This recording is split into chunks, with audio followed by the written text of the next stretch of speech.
banging on the door at Veterans Affairs. I was very open about what was going on with my case manager. I told her all about what was happening with the committee and all the media and stuff, and she was on board. They're now questioning veterans who are exhibiting symptoms of Mefloquine. My therapist, that case manager, and that I've educated are now using that information at their level to try and help the veterans that might be struggling with these.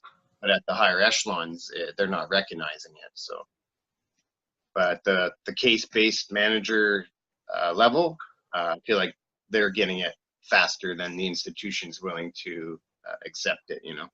Yeah, actually, I had the doctor I won't use her name or the location, but she sent me. She got all excited because she sat down. She said, "Well, there's a new research out that shows that Mefloquine is a problem, right?" And she sent it to me. It was the Surgeon General's report. It was a year after the fact. A year after the fact, right? And it's like, oh, geez, I was excited. No. Yeah, mine. She's actually gone into it, my case manager, and tried to find like things to help me and whatnot, and sent them over through mail. Yeah. But well, the fact that the doctor saw the Surgeon General's report as an admission that it causes problems, right? To me, that's we'd like to see more, but it is progress. Yeah. That's why I tried telling people, like, yeah, it seems like, we're not getting anywhere, but we have got somewhere in the last 10 years. Like, we're getting there. And it's not a race, it's a marathon, and we got to just back each other up as awareness grows. We need more people to come on board as advocates. We've been doing this, the group of us, there's probably about 45, 50 people worldwide that are main advocates for Lariam, Mefloquine, and Tafenoquine in Australia, pushing all of this forward and never giving up on Twitter, Facebook, using whatever platform we can to further each other's agendas and work off the successes of our peers. So yeah. So on the advocacy note, how you advocate is huge. So if we are just angry veterans calling people down without using as best practice evidence that we can, then our credibility gets shot as well.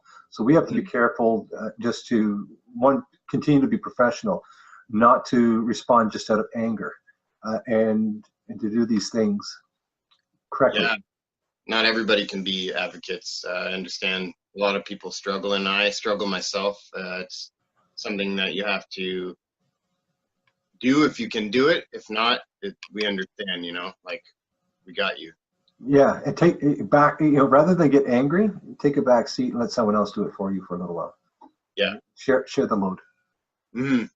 Yeah, being reactive online, feeding the trolls, it leads us nowhere good. And I've even tried to put out fires, as I see them rise up. I try to be the voice of reason in there and see it from all sides, not just get tunnel vision with Mefloquine. There's a lot of different veteran issues out there, and sometimes they feel like we're taking the front run, but this has been an issue ongoing for 25, 30, technically even longer.